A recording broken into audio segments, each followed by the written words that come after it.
Welcome to the Standing Up to POTS podcast, otherwise known as the POTScast.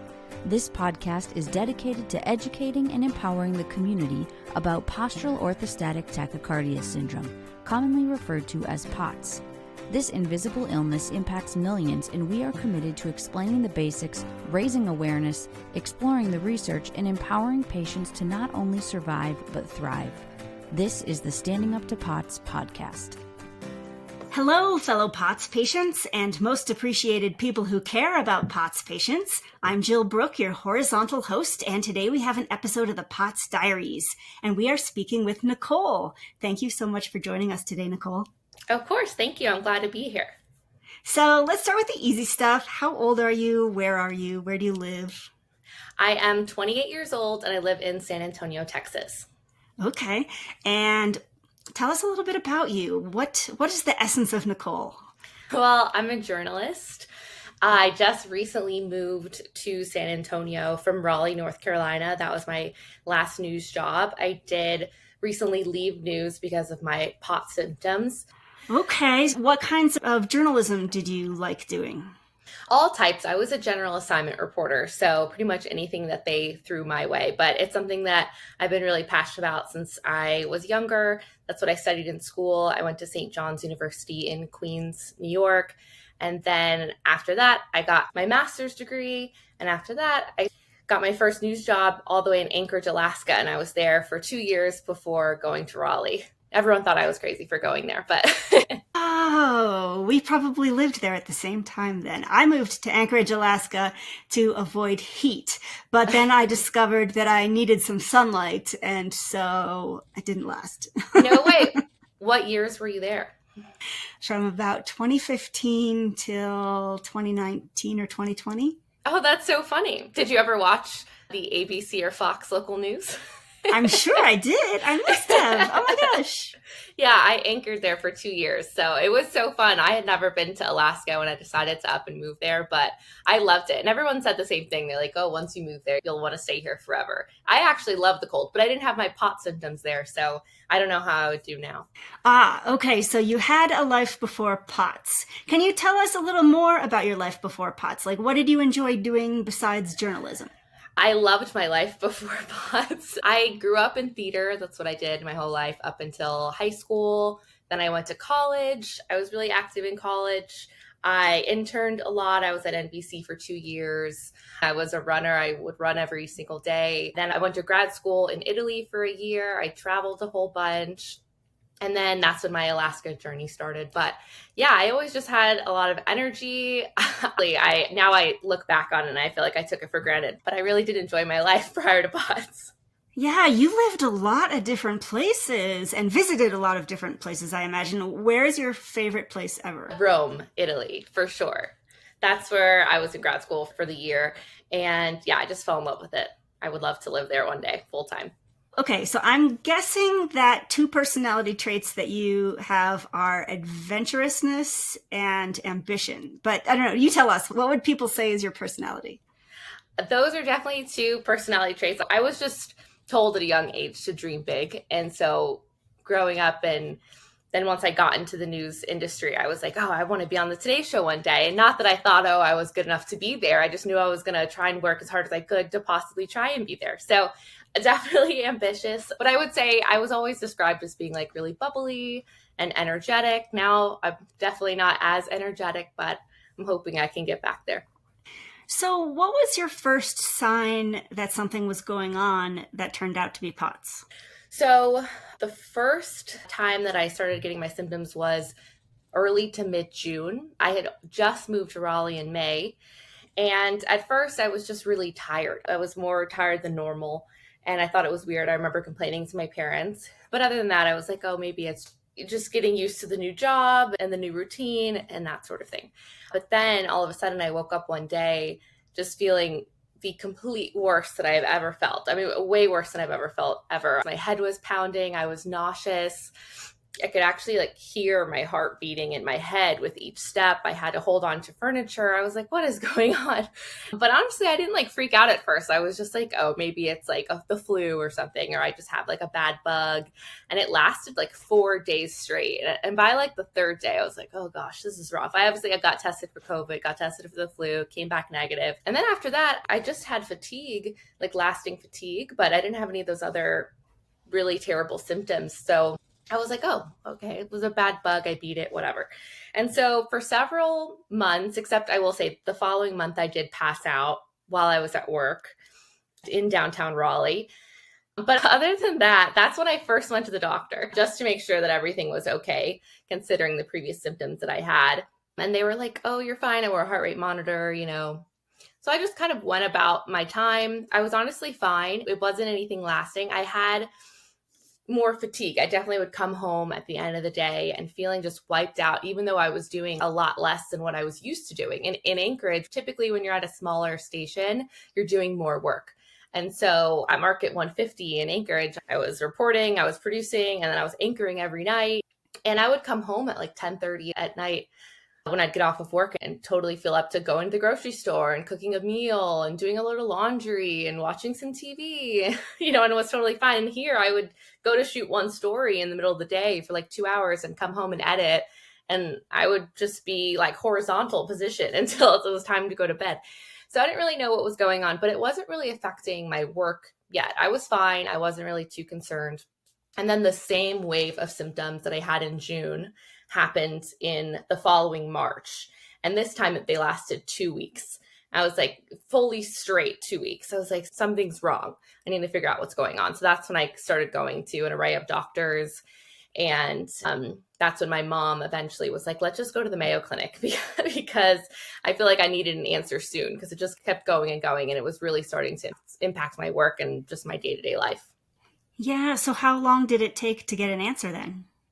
It actually didn't take that long from when the symptoms started to be constant in March. So it started in March, and then I actually got a diagnosis end of April is when I was at the Mayo Clinic. You kind of have to go through a process to technically apply or request an appointment based on your symptoms and all of that. And I was really surprised that they had an opening to get in just 6 weeks. So my mom and I flew up at the end of April. And which Mayo Clinic did you go to? The one in Rochester, Minnesota. Okay, great. And what was that process like? And I'm partially asking because I spent a week there once and I realized there is nothing to do in Rochester. Oh, yeah, it was. But what's so funny? I'm like very picky with my Italian food, and I fell in love. I don't know if you went to this Italian restaurant. I wish I remembered the name, but it was so good. And we literally ate there like every day. It was so funny. So I did like their food. But in terms of what it was like actually at the center, it was very grueling, I will say. It was a whole week and a half of being pricked and prodded, and I had a gambit of tests. And especially at that time, like right now, I would be able to handle it a little better. But at that time, I wasn't on a beta blocker. I was having a hard time even just like walking from my couch to my bathroom, let alone across like a whole medical facility. So my mom had to push me in a wheelchair several of the days.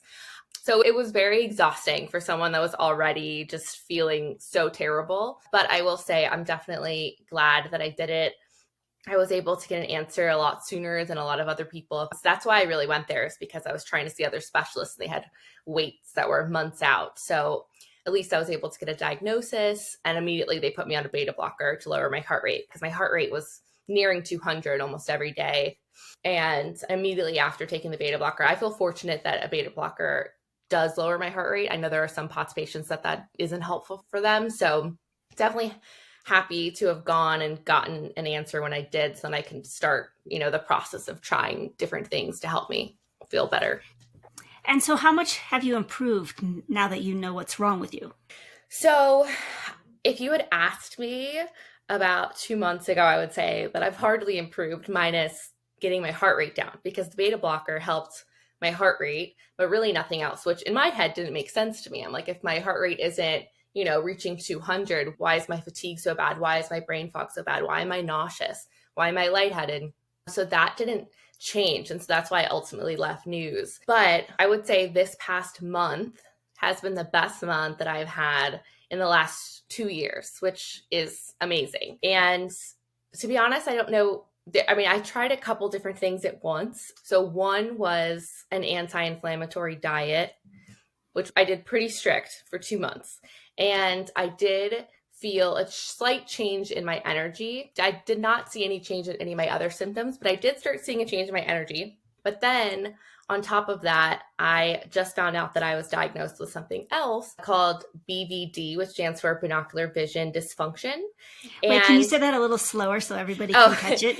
Yes, binocular vision dysfunction, also known as BVD. I haven't heard it talked about much in the POTS community. I was already having a hard time driving in Raleigh. And if I had friends that wanted to go and eat dinner or something, I'm like, can we do it by my house or something? So I'd only have to drive a few minutes. Because on my really bad days, I couldn't drive. But I was managing fine on my okay days to drive, 20 minutes here, 15 minutes there. But over the last 5 or so months, it got to the point where I couldn't even do that. I was having a hard time just driving to my neighborhood grocery store. Because you're so dizzy? Yeah, because I was so dizzy. On top of that, when I would go into some place like a grocery store, I could enter on a day that I'm not too bad, right? On what I would call a decent POTS day. Enough to go to the grocery store. I would go into the grocery store, and within 5 minutes, I would be so severely dizzy that I actually had to grasp my cart, or I had to bend down and act like I was looking at something on a lower shelf. And I'm like, what's going on? This isn't normal. This isn't one of my symptoms that I've dealt with the last 2 years. And so I started Googling. I'm like, is there something else going on? And I came across this term BVD. Turns out it's something that you can test for pretty easily. Only certain types of eye doctors are able to do it. There was one in San Antonio that was able to. And I did 2 different days of testing. Turns out I do have it. Basically, it's a misalignment with your eyes. And so, for instance, in a test that we were doing where you had to line up a cross in a circle, right? Wearing these certain glasses, you're supposed to be able to do it perfectly. And in my head, I thought, oh, this is an easy test. I'm acing this. Turns out the results were I was putting the little cross an inch to the right of the circle. And interesting. Yeah, it was bizarre. And so it all really made sense. And basically, this is commonly misdiagnosed as ADD, ADHD, MS, anxiety, agoraphobia, all these different things. Bad driving, bad parking. Yeah, exactly. I thought it was just really interesting learning more about BVD, and it's pretty common and people don't know about it. And also you could have it and it could not be an issue because your body automatically adjusts to it. But if your autonomic nervous system is messed up, it stops adjusting to it. And this could happen because of a brain injury, a stroke, or a neurological condition. So doctors think POTS brought mine on. But long story short, even though this has already been a long story, you can fix the problem by wearing prism glasses. So that's what I'm wearing right now. And I've been wearing them now for a little over 4 weeks, and they have helped immensely. They obviously don't take away all of my POTS symptoms. I still have problems standing for too long, and it doesn't help my fatigue and that sort of thing. But my lightheadedness has decreased immensely. My dizziness has decreased immensely. Within 1 week of wearing them, I was able to drive to the grocery store, no problem. So it also, I think it has helped my brain fog. And so when I say brain fog, I know some people say, oh, I don't know where my keys are. But my brain fog is so severe. And I've talked to several people, and I don't know if you've experienced this too, where it's that overwhelming feeling in your brain. That's just, it's pressure in your head. It's sinus pressure. It's that dizziness, drunk feeling. And sometimes it's so severe that you can't even carry a normal conversation, or it's so bad that you can't watch TV. And that's the point that I was at several days a week. I would be lucky if I didn't 2 days a week where I didn't feel that way. And that, to me, that was a good week. And so since wearing the glasses and also since starting the anti-inflammatory diet, I have only had 1 day of that debilitating brain fog, which used to be my biggest symptom, in the last month and a half. So that's huge. Yeah. So it's pretty crazy. I'm hoping that I stay on this path because to me, now that the dizziness is solved by this and then the heart rate is solved by the beta blocker, I'm functioning a lot better, even if I can't, stand for very long and still have to deal with those other symptoms. Before, if I was just sitting, I would feel bad. So now I don't feel that way as much. So it's just a huge improvement. Oh, wonderful.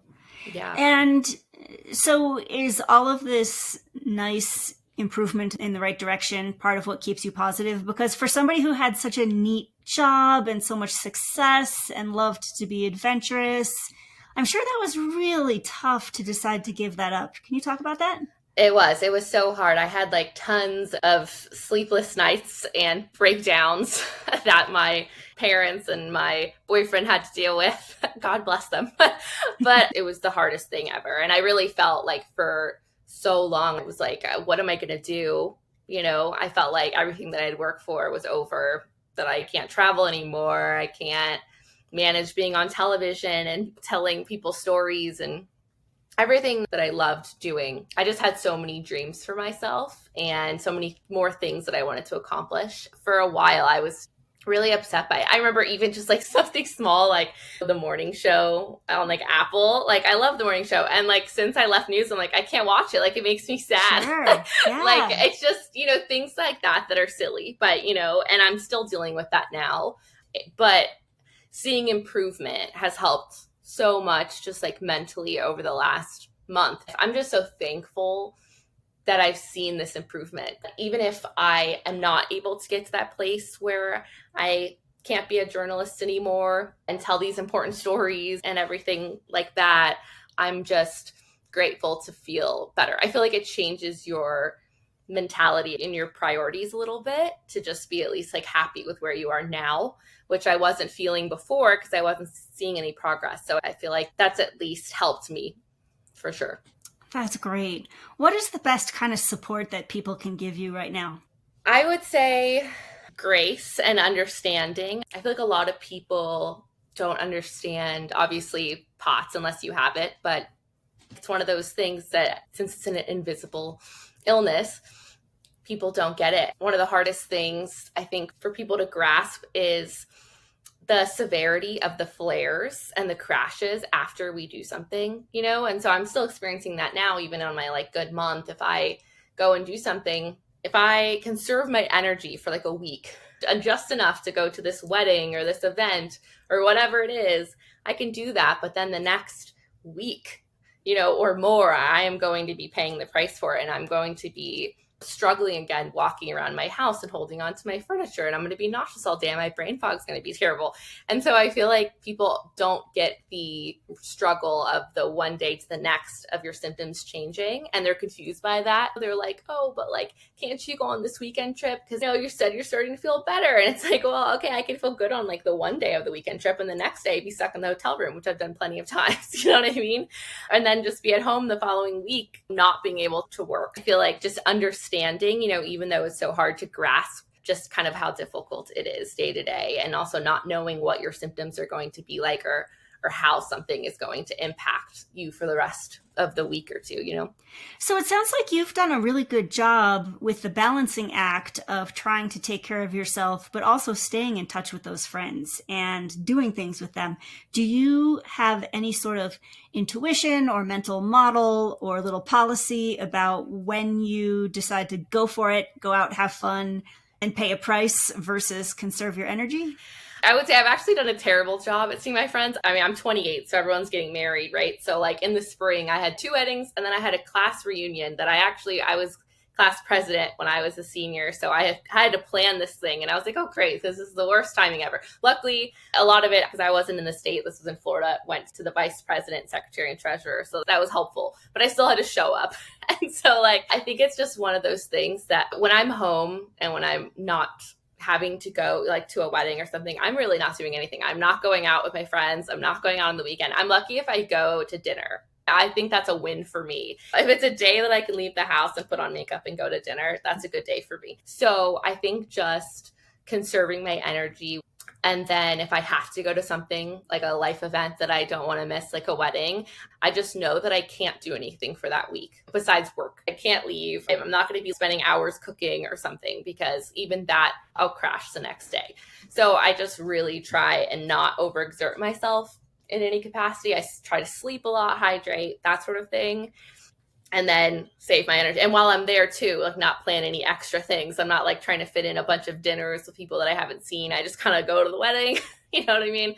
And also avoid drinking when I'm at those events, because that can never be good either. So just kind of hydrate. And then I always plan the following week. Like if I know that I'm now coming back from this trip. I just don't plan anything for like the week or two in terms of even just a family gathering or something. So I hardly travel now, but when I do, I just make sure to plan accordingly before the trip and after the trip. You had been talking about kind of that awful brain fog feeling where you couldn't even watch television, and that sounds really terrible. And I'm so happy that you don't have that nearly as much anymore. But what did you do to cope when times were that bad? I was always a positive person. I was just always that person. And there were times where I was like, oh, I cannot deal with this for one more day. I really felt that way. It's okay for one day, but when I'm on my 4th or 5th day feeling that way and struggling, walking around the house and not even feeling up to trying to have a conversation, with my boyfriend or something, and really struggling, I can't see how I can live the rest of my life this way. And I would just always try and tell myself, I know that there's a chance that tomorrow will be better. Like there is a chance tomorrow will be better. And even if it didn't, I would tell myself that day and then the next day and then the next day. And then hopefully there was always a next day that I did feel better, whether that took 2 weeks, whether that took 7 days, or if I was lucky and it happened the next day. I feel like I just needed one day of feeling what I felt as a decent day, which didn't even compare to my normal days pre-POTS, but just like a baseline decent day was all I needed to like endure another 2-week stretch of that feeling. So I just tried to tell myself over and over again, like, you're going to wake up tomorrow and there's a chance that you're going to feel okay. And that's really what got me through it. It's just kind of like self-talking like that. Mm-hmm. Can I ask about your boyfriend? Did you know him before POTS? How has that affected him? What does he think POTS is? Does he understand POTS?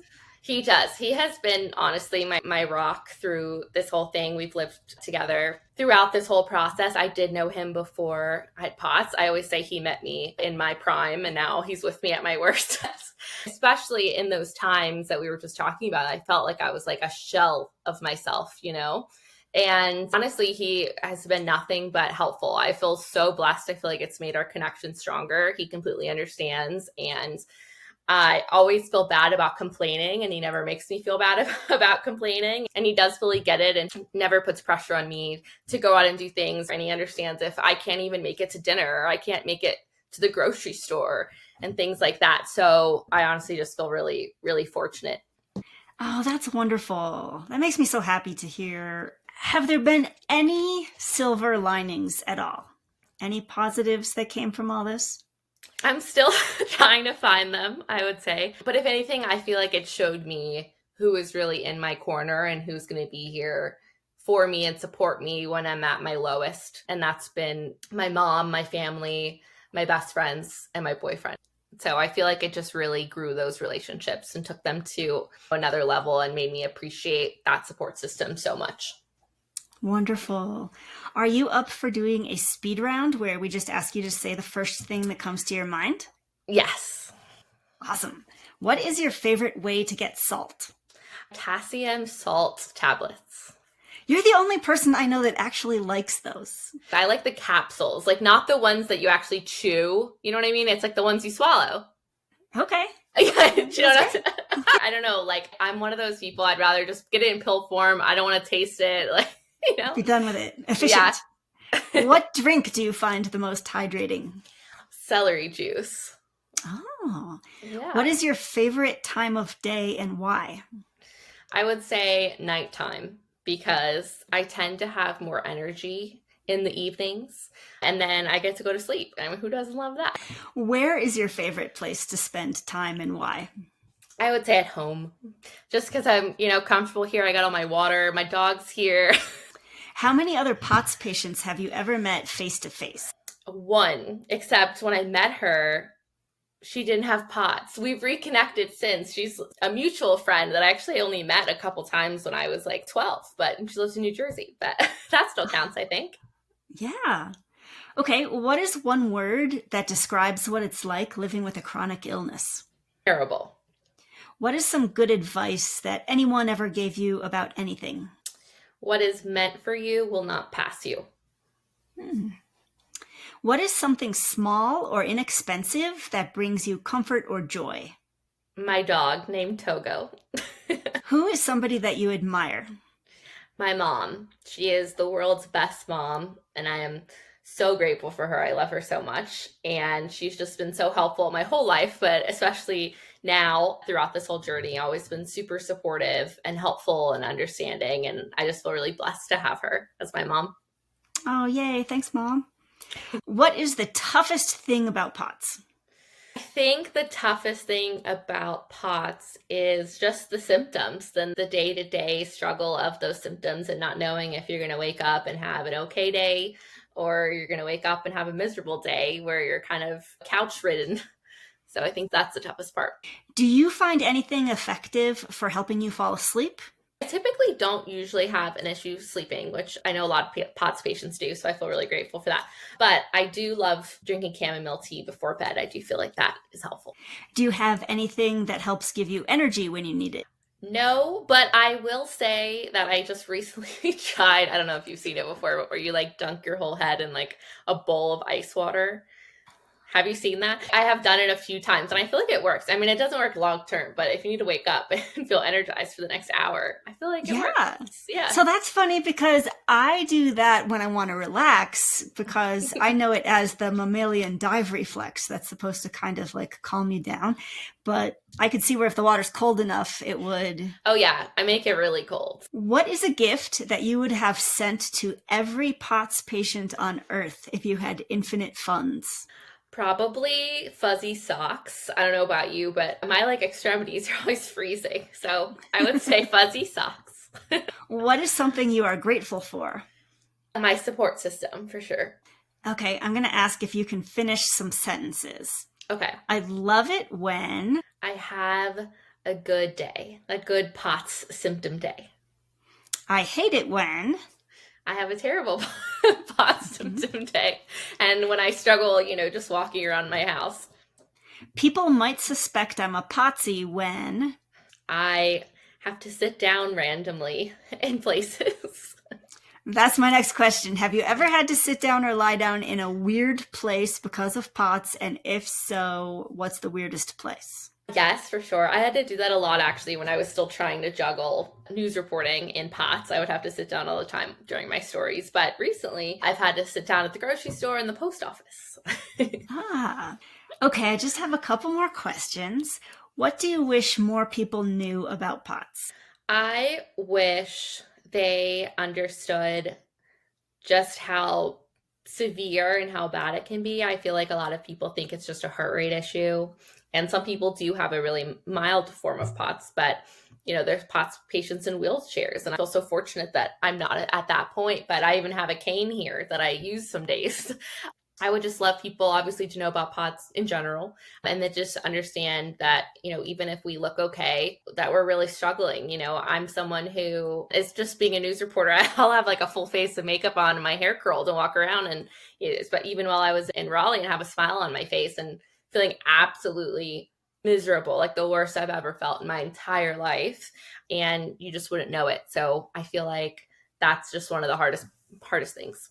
As somebody who's doing somewhat better now than you were doing at your lowest point, do you have like a pep talk you would give that self, the version of yourself that is laying down, unable to do anything, has all that terrible brain fog, can't talk, can't walk? What would your current self say to that self? I would tell her that as long as you keep advocating for yourself and not give up on finding answers and trying out different treatments, that you can find a way to maybe not even if it's, heal completely, but get to a point to where you're just functioning just better as a whole. Even just now, when I would still consider my symptoms to be, pretty bad a lot of the days, it's so much better than what it was. And it's only been in a matter of a month and a half. So I'm just praying that it stays this way and that I continue to see more progress. And I just hope more people can see that a big change can happen just in a matter of weeks, just from finding something out or testing something new and things like that. So I would like to just remind people to not give up hope for sure. So you had a story about POTS get onto the Today Show, and I don't think our listeners know about that. Can you talk about that? Yes. So I, shortly after leaving news in Raleigh, I already missed writing and journalism. So I figured maybe I should just write a story about POTS. And I started writing it. I honestly wasn't sure that I would ever get published anywhere. I was really kind of second guessing whether or not any news outlet or organization would want to run it. But I pitched it to the Today Show, and a week later they ran it. So yeah, I was honestly really surprised and happy and grateful that they were able to get more awareness for POTS, for sure.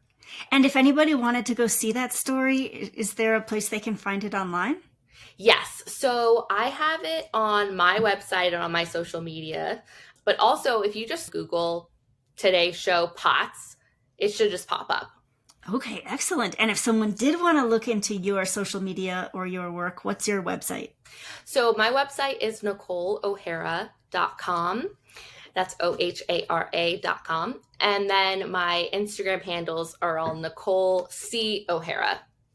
That's my middle initial. Last question. Why did you agree to let us share your story today?